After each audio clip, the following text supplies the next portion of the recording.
Hey, it's Reese. In this video, I'll be going over my accepted Sheridan Illustration portfolio. So I'll be covering all of my pieces, as well as what exactly they're looking for in the portfolio and other various tips that I have to offer. So this was my first year applying to Sheridan Illustration. This also happened to be the year where they got the most applicants that they've ever had, I believe.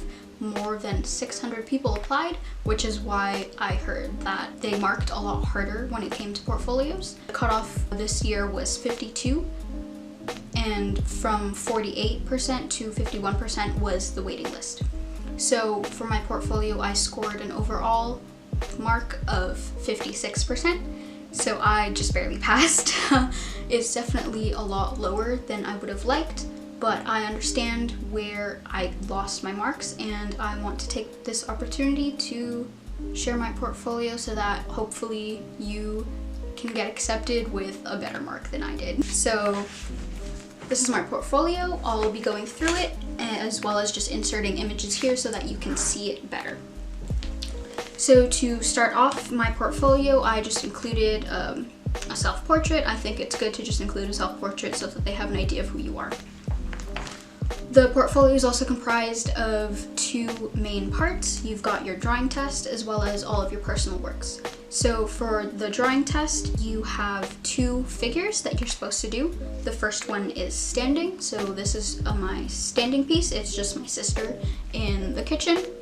There's also an emphasis when it comes to these figure drawings of how well you are able to understand drawing figures from life, as well as proportion and how well you handle drawing faces and hands.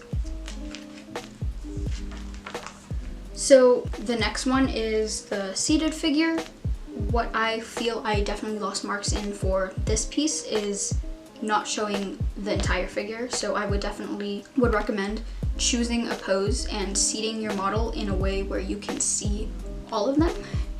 So that would be my tip for this one.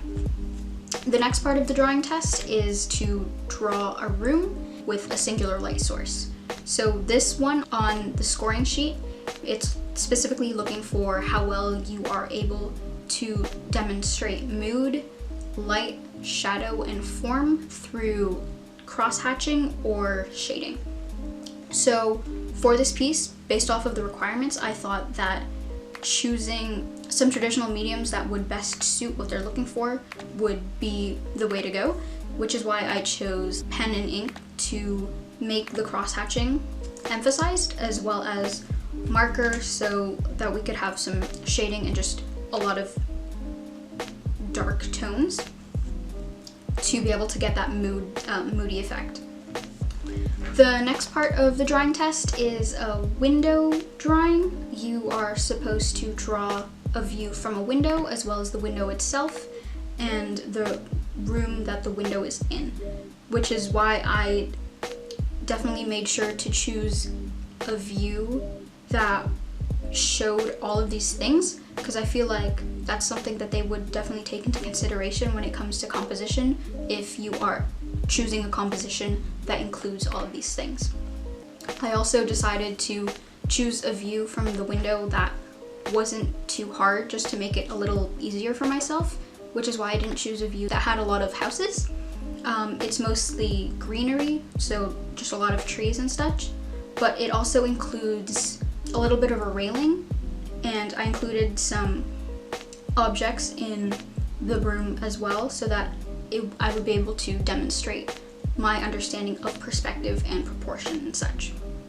The next piece is the object portion of the drawing test. So it requires you to draw a still life of 3 personal items. I just chose 3 items that were in my room. What they're looking for this piece in particular is your effective use of selection and composition. So I feel as though what they care about more when it comes to this isn't how well you can render your images, but more so how well you arranged your objects and the composition on the page that you chose. So definitely make sure to choose an angle and size your objects so that they're not too big or not too small on your page. The next part of the portfolio are just the personal artworks. So what I included mostly in my personal pieces were observational drawing, because I feel like that was a really large part of what they're looking for in the illustration portfolio in particular, which is why I have a lot of life drawings. So this is my first life drawing of 3 completed life drawings. It's just the model standing. My next one is of a model laying down. I wanted to do a variety of different poses when it came to my finished life drawing pieces, so that there's a little bit more of variety and to demonstrate that I can do a variety of poses.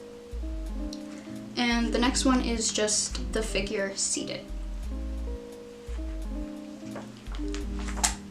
I also chose to include a variety of gestures.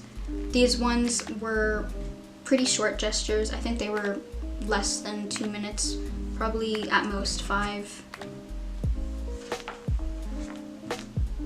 The next part are just some feet studies I did in life drawing.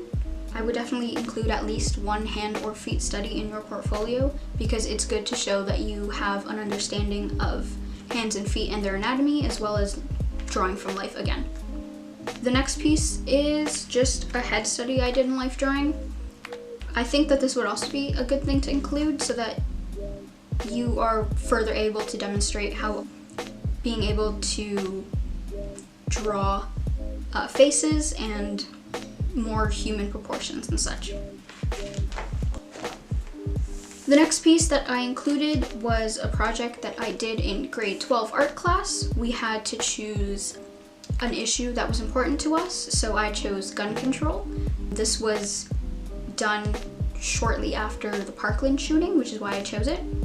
I included this piece because I wanted to show something that was a lot more focused on idea creation as opposed to just a finished image or drawing. This is just a screen print on fabric, and what I would definitely recommend for pieces like this in particular, do include more project type work, so that you have the opportunity to include a lot of process work, because that's also something they want to see. They want to see a lot of sketches, and they want to see how you came up with an idea and such. The next piece that I included is just this acrylic landscape that I did. There's not much to say about it. I would tell you to just include at least one landscape. I know that majority of the accepted portfolios that I've seen have a landscape in there somewhere. It's also good to show some paintings so that you have a variety of traditional mediums that you're showcasing. The next piece is a hand study that I wanted to include, because again, similar to the feet study, I just wanted more hands and feet so that I could demonstrate my understanding of anatomy as well as drawing from life. The next ones are going to be a little boring. These ones are just some still lifes. So this is just 3 objects that I chose to draw. They demonstrate more of my understanding of drawing from life, and they're also just realism pieces that would be good to include. The next one is just some fruit still life, and this is also acrylic, so more painting, which is good to include. The next piece I did is just some logo design that I wanted to include, more so like the other project, to show ideation process and to again give the opportunity to show a lot of process work. I definitely did not include enough process work, so that's something I would emphasize in your portfolio, to put in a lot of process work and sketches. These next pieces I included because I felt like they reflected me as an artist the most.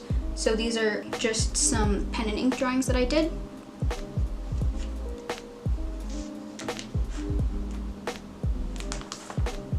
So this piece is an oil painting I did in grade 12 art class. I wanted to include a painting that wasn't just acrylic, so this is an oil painting.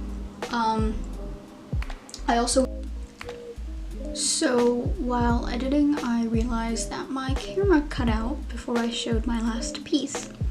But basically what I wanted to say was that it's a statue study, and I included it as my last piece because I thought it was my strongest realism piece. Yeah.